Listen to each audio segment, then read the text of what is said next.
अस्सलाम वालेकुम जी, मैं हूं डॉक्टर ताहिरा रुबाब। मैं एक माहिर नफ्सियात होने के साथ साथ रिलेशनशिप थेरेपिस्ट और सेक्स थेरेपिस्ट हूँ। मैं बस यूजुअली मुझसे लोग जो है पूछ रहे होते हैं कि आदमी और औरत की अटैचमेंट जो है वो बेसिकली क्यों हो जाती है। फिर एक सवाल आता है कि क्या आदमी को औरत से ज़्यादा मोहब्बत करनी चाहिए या मर्द को जो है वो औरत को मर्द के साथ ज़्यादा मोहब्बत करनी चाहिए। देन अक्सर लोग मुझे ये पूछते हैं कि आपको कैसे पता चलता है या क्या या पता कर लेती हैं कि जी एक औरत जो है वो अपने हस्बैंड को जो है चीट कर रही है या हस्बैंड अपने हस्बैंड वाइफ को जो है चीट कर रहा है। एंड देन क्या आप देख सकती हैं कि क्या एक जो इंसान है वो कहीं और उसकी सेक्सुअल जो है वो अटैचमेंट हुई हुई है, तो वो किस तरह से चीज़ें जो हैं वो हो रही होती। आज की इस वीडियो में इन सारे सवालात का जवाब जो है वो हम आपको देंगे। सबसे पहले तो आदमी जो है वो औरतों से अटैच क्यों होते हैं। बेसिकली आदमी औरतों से अटैच इसलिए हो जाते हैं बिकॉज़ उनके अंदर जो एक वो चीज़ उनकी अपनी एक सेल्फ़ इस्टीम जो होती है, उसको थोड़ा उभारने के लिए, उसको सराहने के लिए हर इंसान को आमतौर पे किसी न किसी की जो है ज़रूरत होती है। और यूजुअली आदमियों के ईगो को जो चीज़ मसाज करती है या उसको जो अच्छा लगता है कि कोई एक औरत जो है वो उसके साथ जो अटैच हो रही है, उससे मोहब्बत कर रही है, उसको सराह रही है, उसकी तरफ जा रही है। और फिर इसी वजह से आदमी जो होते हैं वो बड़े नाइफ से होते हैं और वो औरतों की वो सारी स्टोरीज़ के ऊपर बिल्कुल उसी तरह से यकीन करना शुरू कर देते हैं जिस तरह से कि वो उनको बता रही होती हैं, जिस तरह से उसको एक्सप्लेन कर रही होती हैं, जो भी वजूहात जो बताती हैं। ये तो स्टोरी की एक साइड है कि क्योंकि उनकी ईगो, उनकी वो जो सेल्फ इस्टीम है, वो जो अपने बारे में अपना एक मर्तबा उनके अपनी नज़र में एक होता है, उसको सैटिस्फाई करने के लिए वो औरतों के साथ अटैच हो जाते हैं और ख़ास तौर पे उन औरतों के साथ अटैच हो जाते हैं जो कि उनके ईगो को या उनकी उस वो जो अपनी नज़र में अपना रुतबा और मर्तबा है उसको सेटिस्फाई करता है, उसको बढ़ाता है और उनकी सेल्फ इस्टीम जो है वो फ्लरिश होती है और अपने बारे में अच्छा अच्छा जो है वो फ़ील करना शुरू कर देते हैं, अपने बारे में अच्छा-अच्छा सोचना शुरू करते हैं, अपने बारे में अच्छा-अच्छा समझना शुरू कर देते हैं। अपने आप को एक वो जो मैनली चीज़ें होती हैं कि जी आप you are doing so fine, आप बहुत अच्छे हैं, बहुत अच्छे तरीके से चीज़ों को मैनेज करते हैं, यू लुक सो गुड, आपकी पर्सनैलिटी बहुत अच्छी है, बड़ी मर्दाना वजाहत है। ये सारी चीज़ें जब जो फ़ीमेल की ज़ुबान से किसी आदमी को सुनने को मिलती हैं तो उनकी मेल ईगो जो होती है वो मसाज हो रही होती है और वो इससे अच्छा फ़ील करते हैं और बूस्ट फ़ील करते हैं। उनका कॉन्फिडेंस जो है वो इससे बढ़ता है, उनकी वो जो एतमाद है वो ज़्यादा हो जाता है और उसके साथ साथ उनकी सेल्फ़ इस्टीम यानी अपने बारे में जो एक उनका अपनी नज़रों में इमेज है होता है वो थोड़ा-सा बढ़ना शुरू हो जाता है। और दूसरी तरफ एक और चीज़ जो है वो यूजुअली औरतें जो है वो आदमियों के साथ अटैच जो है वो क्यों हो जाती हैं नॉर्मली फीमेल्स जो होती हैं, क्योंकि वो इमोशनल क्रिएचर होती हैं। जहाँ पे कहीं पे उनको कोई इमोशनल कनेक्शन नज़र आता है, कोई इमोशनल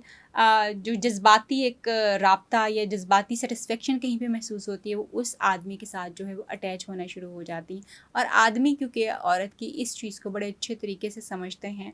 और उनको पता है कि ये उसकी जज्बात के साथ कनेक्ट करना जो है ये उसकी ज़रूरत है, तो अक्सर हम ये देखते हैं कि शादी के नाम के ऊपर, मोहब्बत के नाम के ऊपर और बहुत सारी कहानियाँ जो हैं वो सुनाई जाती हैं। और इसी तरह से हमें ये भी नज़र आता है कि बहुत सारे टाइम पे फ़ीमेल्स को महँगे-महँगे गिफ्ट्स दे के, जो भी उनका करंट स्टेटस होता है, वो गिफ्ट्स दे के या उनकी उस ज़रूरत को हिट करके जो कि उनकी ज़रूरत होती है, मेबी वो फाइनेंशियल हो सकती है, वो कोई जज़्बाती ज़रूरत हो सकती है, वो कोई और जॉब वग़ैरह की ज़रूरत हो सकती है, कुछ उस एक ज़रूरत को ख़ास तौर पे हिट करके उसको पूरा करने की कोशिश जो है वो की जाती है। और फिर औरत जो है वो इस तरह के आदमी पे थोड़ा-सा ज़्यादा एतमाद करती है क्योंकि उसको लगता ये है कि ये आदमी उसके लिए बड़ा सपोर्टिव है, बड़ा अच्छा उसका ख़्याल कर रहा है और वो अटैच होना शुरू हो जाती है। सो दिस इज़ कि वो अपनी इमोशनल नीड्स की वज़ह से जो है या अपनी कुछ और नीड्स की वज़ह से अटैच होती है और आदमी जो है ख़ास तौर पे किसी औरत के साथ जो उसकी ईगो को और उसकी सेल्फ एस्टीम को मसाज कर रही होती है, उसके साथ जो है वो अटैच होना शुरू हो जाती है। इसी तरह से अक्सर जो लोग हैं उनको ये लगता है कि क्या मैं कैसे ये आइडेंटिफ़ाई कर सकती हूँ और आप खुद कैसे ये आइडेंटिफ़ाई इवन कर सकते हैं। यूजुअली मैं आपको बताऊँ कि ये मेरे कुछ ऐसे पॉलिश स्किल हैं कि I can tell you just एक बंदे के ऊपर उसको देख के उसको उसके साथ चंद एक बातें करके मैं ये बड़े आराम से बता सकती हूँ कि ये बंदा जो है वो चीट कर रहा है या ये औरत जो है वो अपने शोहर से को चीट कर रही है या ये हस्बैंड जो अपनी वाइफ को चीट करो। और इसी तरह से हम चंद एक चीज़ें जो है वो दे के ये बता सकते होते हैं कि जी ये बंदा जो है वो सेक्सुअली कहीं और इन्वॉल्व है या पोर्नोग्राफी में इन्वॉल्व है या मैस्टरबेशन वगैरह जो है वो बहुत ज़्यादा कर रहा है। सो चंद एक चीज़ें, यानी आप समझ सकते हैं कि ये मेरे जो है वो एक्स्ट्राऑर्डिनरी स्किल्स हैं कि मैं चंद एक चीज़ों के बाद या एक दफ़ा देखने के बाद जो है वो बता सकती हूँ। होता क्या है कि यूजुअली आप ये देखेंगे कि वो लोग जो कि नॉर्मली जो है एक दूसरे को चीट कर रहे होते हैं, स्पाउस अगर एक दूसरे को चीट कर रहे होते हैं एक दूसरे के ऊपर, तो हमेशा वो एक ऐसी चीज़ को, एक ऐसे पॉइंट को जो है वो लेके आते हैं सामने, जो कि एक्चुअली पॉइंट ऑफ जो है वो कंटेंशन जो है नहीं होता, यानी वो लड़ाई वाला पॉइंट जो है वो नहीं होता, मगर कहीं कोई बहुत पुरानी एक बात हुई होती है। यूजुअली औरतें ये चीज़ करती हैं कि कोई बहुत पुरानी एक चीज़ होगी जिसका कोई ताल्लुक़ नहीं होगा और जिसका करंट सिचुएशन के साथ कोई ताल्लुक़ नहीं होगा, मगर वो पुरानी चीज़ें बहुत जो है वो हो रही होंगी, या फिर वो उसके चेहरे के तासुरात जो हैं उतने पेनफुल नहीं होंगे जितने ये हो सकता है कि उसके मेल पार्टनर के हों कि वो इस वक्त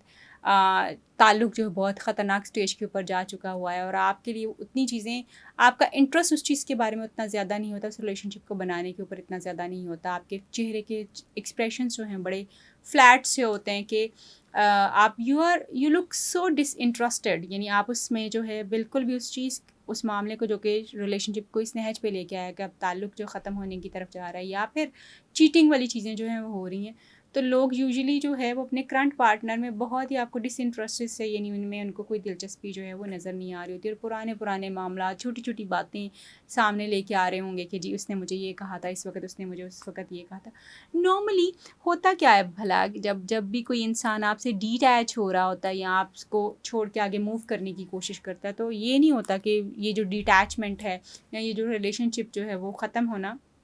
आज ही होता है, आज ही ख़त्म होना है। नो, ये इसके पीछे पूरी एक स्टोरी, एक और एक लंबा टाइम जो है वो लगा हुआ होता है, जिसमें इंसान अपना आहिस्ता आहिस्ता माइंड बना रहा होता है, अपने लिए नई अपॉर्चुनिटीज़ जो है वो देख रहा होता है, और फिर अल्टीमेटली जाके वो इस डिसीजन पे पहुंचता है कि उसने छोड़ देना है उस औरत को या उस मर्द को। आम तौर पे जो है वो औरतें किसी भी मर्द को बहुत जल्दी नहीं छोड़ती, क्योंकि उनकी फ़ितरत में जो है वो एक जगह से दूसरी जगह जाना इतना आसान उनके लिए नहीं होता। नॉर्मली जो लॉयल्टी है दैट गोज़ टू वुमन, कि वो ज़रा कोशिश करती हैं और वो लॉयल होती हैं, और वो अपने रिलेशनशिप को, जहाँ पे वो बहुत सीरियस होती हैं, जिस इंसान के साथ उनका एक वाकई कनेक्शन होता है, उस रिलेशनशिप को बचाने के लिए वो अपनी आखिरी हद तक जाती। और होता क्या है कि औरत जो है, जब किसी आदमी, जब वो अपना बिल्कुल 100% आपको दे देती है और वहाँ से आपको कोई रिज़ल्ट नहीं मिल रहा होता, तो फिर वो आपसे जाने के लिए तैयार होती है, और उसका जाना जो है वो इस तरह से होता है कि सबसे पहले जो औरत है वो आपसे मेंटली डिस्कनेक्ट करती है, यानी वो आपके बारे में सोचना बंद करती है, वो आपको, आपके बारे में उसका कोई ख्याल जो है वो उसको उतना बॉदर नहीं करता, या वो आपको मिस करना जो है वो बंद करती है। फिर दूसरे लेवल के ऊपर वो आपसे इमोशनली डिस्कनेक्ट करती है, यानी उसकी ज़रूरत कि उसका हाथ पकड़ा जाए, उसको गले लगाया जाए, उसको सॉफ्टर फीलिंग्स जो हैं वो दी जाएँ, या उसकी बात को समझा जाए, सुना जाए, उसके साथ कनेक्ट किया जाए, उसके साथ कडल किया जाए। ये चीज़ें सेकंड स्टेज के ऊपर जो है वो जाना शुरू होती हैं, और थर्ड स्टेज के ऊपर औरत जो है वो फिज़िकली आपसे डिस्कनेक्ट करती है, और जब वो फिज़िकली डिस्कनेक्ट करती है तो that is the final stage, कि अब वो जा चुकी हुई होती है। हो सकता है कि उस रिलेशनशिप में उसी तरह से रहे, मगर वो आपसे फ़िज़िकली जो है वो दूर हो जाए, आपको बिल्कुल छोड़ के ना जाए। मगर कुछ रिलेशनशिप्स जहाँ पे ये गुंजाइश होती है कि आप छोड़ के जा सकते हैं, तो उसमें फ़िज़िकल डिस्कनेक्शन जो है वो औरत की तरफ से सबसे आखिर में जो है वो आता है, और फिर वो फिज़िकली जब आपको छोड़ती है तो फिर वो कभी पलट के नहीं आती, क्योंकि नॉर्मली औरतें इतनी ज़्यादा जो है वो जल्दी मूव ऑन नहीं करती, वो अपनी आखिरी हद तक उस रिलेशनशिप के लिए फ़ाइट करती हैं कि ये चले, और ये उस आदमी से जिससे उनको मोहब्बत है उससे वो उनको मिल सके। मगर जब वो चली जाती हैं, then there is no point of return in their life, वो वापस नहीं आती। ऑन द अदर हैंड, जब आदमियों के बारे में आप बात करते हैं कि वो किस तरह से इस चीज़ों को, यानी जब वो चीट कर रहे होते हैं या वो जो है वो जा रहे होते हैं या इधर-उधर कर रहे होते हैं, तो तब क्या होता है, सबसे पहले आदमी जब किसी औरत के साथ चीटिंग करते हुए आपको नज़र आएगा या कुछ ऐसी चीज़ें होंगा, तो सबसे पहले आदमी का साइकिल थोड़ा सा डिफरेंट जो है वो होता है। सबसे पहले वो आपको फिज़िकली डिस्कनेक्ट नज़र आएगा, यानी सबसे पहले वो आपको अपने अपने आप को जिस्मानी तौर पे अपनी बीवी से और अपने पार्टनर से अलग करता है, और किसी, आप देखेंगे, रूम में चला जाएगा, दूसरी तरफ मुँह करके सोना शुरू कर देगा, आप दोनों का फिज़िकल कनेक्शन जो है वो कम होना शुरू हो जाता है, या बेड्स जो हैं वो अलग होना शुरू हो जाते हैं। सो किसी भी आदमी के लिए, जिसके लिए जो आप में अब इंटरेस्टेड नहीं है, जिसकी आप में दिलचस्पी नहीं है, उसकी सबसे पहला जो चेंज आप देख सकते हैं वो ये कि सबसे पहले उसके अंदर ये तब्दीली आती है कि वो अपना फ़िज़िकल जो है वो आपके साथ अपना कनेक्शन ख़त्म करता है। फिर उसके बाद दूसरी चीज़ जो आती है वो होती है इमोशनल डिस्कनेक्शन आपका, यानी आदमी जो है वो थोड़ा सा औरत से रिवर्स चलते हैं। फिर वो आपसे अपना इमोशनल कनेक्शन जो है वो ख़त्म करेंगे, क्योंकि थोड़ा थोड़ा उनको बीच में याद आता रहेगा वो आप उसकी वाइफ हैं या आप उसकी पार्टनर हैं, आप उसके वो कैसे आपको छोड़ सकते हैं, आप उसके बच्चों की माँ हैं, या कितना अर्सा चीज़ें चलती नहीं, कोई बात नहीं। अगर रिलेशनशिप नहीं भी चल रहा उस तरह से, फ़िज़िकल डिसकनेक्शन हो भी गया है, तो हम इमोशनली या इस तरह से थोड़ा बहुत कनेक्टेड जो है वो रह सकें। सेकंड स्टेज के ऊपर जो है वो इमोशनली आपसे डिस्कनेक्ट होना शुरू हो जाते हैं, जब दूसरी कहीं जगह के ऊपर उनका जो है वो एक कनेक्शन जो है इमोशनल बिल्ड होना शुरू हो जाता है, तो वो इमोशनली आपसे डीटैच जो है वो होना शुरू हो जाते हैं। तीसरा उनका होता है कि वो मेंटली आपसे डिस्कनेक्ट करेंगे। जब वो आपसे मेंटली डिस्कनेक्ट करते हैं तो फिर ऑफ कोर्स वो इतना सोचा समझा नहीं होता। आदमियों का यूजुअली अब्रप्ट जो है चीज़ें हो रही होती हैं वो इतनी, क्योंकि उन्होंने रिलेशनशिप्स के ऊपर बहुत कम ऐसे आदमी हमें नज़र आते होंगे जो कि रिलेशनशिप्स, ऑफ कोर्स मियाँ बीवी तो एक दूसरे के ऊपर बहुत ज़्यादा इन्वेस्ट भी कर रहे होते हैं, बहुत ज़्यादा एक दूसरे के साथ चल भी रहे होते हैं, कोशिशें भी कर रहे होते हैं, एफर्ट्स भी डाल रहे होते हैं, मगर रिलेटिवली आदमियों की तरफ से ये एफर्ट्स जो हैं वो कम होती हैं। वो आदमी जो एक रिलेशनशिप को छोड़ के अगले रिलेशनशिप की तरफ चला जाएगा, वो बहुत शैलो सी चीज़ें जो हैं उसकी होंगी। मसलन वो उसने बड़े अच्छे तरीके से उसको एक पूरा थॉट प्रोसेस नहीं किया हुआ होगा, उसका सोचा समझा नहीं होगा क्या होगा, किस तरह से होगा, तो वो यूजुअली आपको छोड़ के चला जाता है। एंड देन अल्टीमेटली थोड़े अरसे के बाद जब उसको रियलाइज़ होता है कि उसने गलत कर दिया है, या उसको तो आपकी ज़रूरत और आपकी आदत थी, तो वो ही गेट्स बैक टू यू, और आपकी तरफ वापस आएगा। बट अनफॉर्चुनेटली क्योंकि उस वक्त तक औरत जो है मे बी वो वहाँ पे ना हो, और हो सकता है कि वो वहाँ पे हो, माफ़ करना या मूव ऑन कर लेना, फिर दोनों ऑप्शंस अवेलेबल किसी न किसी इंसान के साथ होते हैं। So this is how usually लोग जो हैं वो आपको एक दूसरे के साथ चीट करते हुए, और फिर उनके बिहेवियर्स में जो चेंजेस आ रहे होते हैं, वो इस तरह से जो है वो हो रहे होते हैं। अक्सर सवाल ये होता है कि किसी भी ताल्लुक़ में, ख़ास तौर पे जो लव रिलेशनशिप है या जो मोहब्बत का ताल्लुक़ है या फिर जो मियाँ बीवी का एक ताल्लुक़ है, इसमें किस को ज़्यादा मोहब्बत, यानी क्या औरत को ज़्यादा मोहब्बत करनी चाहिए अपने हस्बैंड के साथ, या मर्द को अपने बीवी के साथ जो है वो ज़्यादा मोहब्बत करनी चाहिए। तो नॉर्मली हम ये देखते हैं कि सबसे बेहतरीन चीज़ जो है, कई दफ़ा ऐसा होता है कि बहुत ऐसे सीन्स जो हैं, हमें ऐसे केसेस तो नज़र तो आते हैं जहाँ पे हमें आदमियों की इन्वॉल्वमेंट जो बहुत एक्सट्रीम के ऊपर नज़र आती है, बट ऐसे केसेस थोड़े से कम जो हैं वो नज़र आते हैं। मगर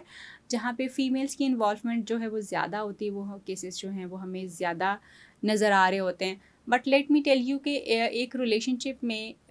बहुत बेहतर ये होता है, रिलेटिवली आइडियल तो नहीं, लेकिन बेहतर ये होता है कि औरत जो है वो ज़्यादा अटैच्ड हो, ज़्यादा मोहब्बत में जो है वो अपने पार्टनर के साथ हो। तो उस सूरत हाल में then she is ready to take everything on,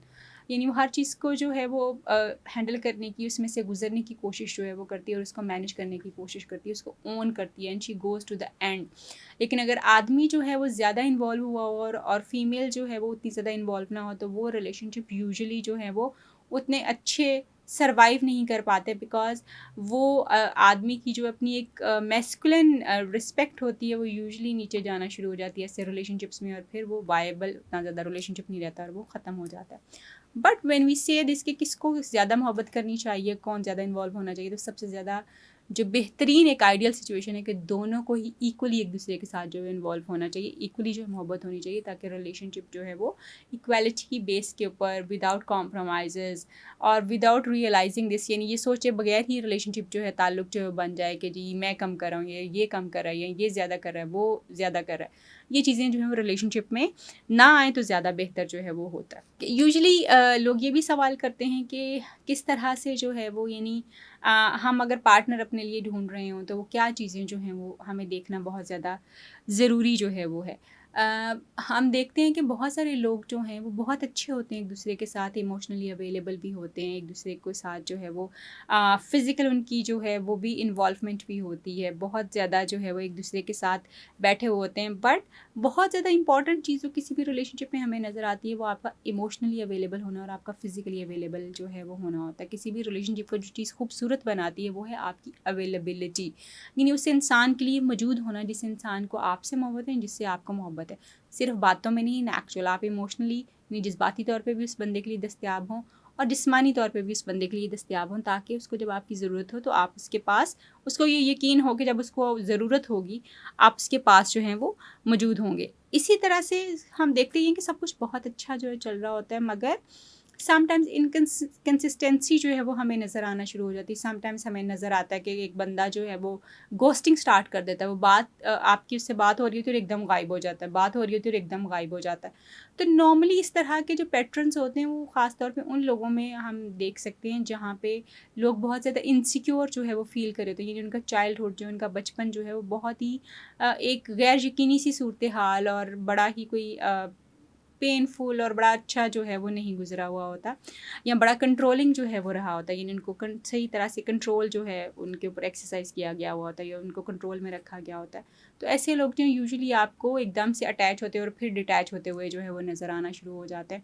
और इसका ये मतलब नहीं कि वो बुरे होते हैं, मगर वो खुद ही से जो है वो अपने आप से इतने ज़्यादा परेशान हो जाते हैं या अगले बंदे को परेशान कि कोई इतना अच्छा कैसे हो सकता है, कोई इतना अवेलेबल कैसे हो सकता है, कोई इस तरह से कोई बात किस तरह से अवेलेबल हो सकता है। सो उनकी अपनी इनसिक्योरिटीज़ जो हैं उस रिलेशनशिप को जो है वो ख़राब करना शुरू कर देती हैं। और आप इनकंसिस्टेंसी जो है, यानी कभी होना कभी ना होना जो है वो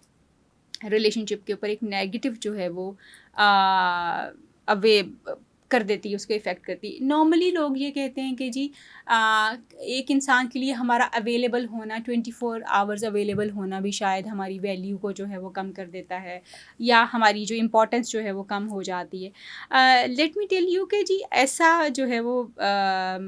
नहीं होता कि आपका अवेलेबल होना जो है वो अगले बंदे के लिए कम हो जाता है। हाँ, आप उस इंसान के लिए अवेलेबल किस तरह से, मसलन आप उस इंसान के पास आ रहे हैं उसकी कॉल के ऊपर उससे मिलने के लिए अपनी रूटीन में, और आते ही आप उससे लड़ाइयाँ करना शुरू हो गए या गिले शिकवे करना शुरू हो गए या आपकी कहानियाँ शुरू हो गई कुछ और, तो फिर ऑफ कोर्स आपका आना जो है वो अगले बंदे के लिए पेनफुल हो सकता है। या रोज़ाना अगर आप एक ही चीज़ में से गुजर रहे हैं तो वो एक ऐसी चीज़ हो जाती है कि जो कि इतनी एक्साइटमेंट उसमें नहीं रहती, मगर आपका आना और कनेक्शन रहना और अवेलेबिलिटी होना जो है वो रिलेशनशिप को कभी ख़राब नहीं करता, बल्कि उसको स्ट्रॉन्ग करता है और उसको मजबूती की जो है वो एक रीज़न जो है वो बन जाता है। और लेट मी टेल यू, वो लोग जो कि एक दूसरे के लिए वाकई ही अवेलेबल होते हैं, वाकई ही उनको एक दूसरे से मोहब्बत होती है और वो एक दूसरे के लिए इमोशनली यानी जज्बाती तौर पे और जिस्मानी तौर पे फ़िज़िकली भी अवेलेबल होते हैं, आपको ये अटैचमेंट जो है, ये मोहब्बत जो और ये इंटीमेसी जो है, जब अगर आपको किसी से मिल जाती है तो ये आपके लिए एक्चुअली एंटी डिप्रेसेंट्स और एंटी एंग्जाइटी का काम करते हैं। यानी वो लोग जो कि इस तरह के रिलेशनशिप में चले जाते हैं जिसमें बड़ा बैलेंस्ड होता है, अवेलेबिलिटी होती है, आपको यकीन होता है कि आपका पार्टनर आपके इर्द गिर्द है, वहाँ पे नॉर्मली लोगों को जो है वो डिप्रेशन की दवाइयाँ खाने या एंग्जाइटी की दवाइयाँ खाने या स्ट्रेस की दवाइयाँ खाने की ज़रूरत नहीं पड़ती, क्योंकि उनको अपने पार्टनर का एक हग जो है, एक कडल जो है, उसके साथ मिल लेना जो है वही उनके लिए एक अच्छा बूस्टर जो है उसका काम करता है। उम्मीद करती हूँ कि ये कुछ चीज़ें जो आपको हेल्प कर पाएंगी आपके रिलेशनशिप को देखने के लिए। अगर आपका भी कोई सवाल है हमसे तो आप पूछ सकते हैं। अपना बहुत ख्याल है कि आपसे फिर मुलाकात होगी किसी नई वीडियो में, किसी नई टॉपिक पे बात करेंगे। तब तक के लिए अल्लाह हाफ़िज़।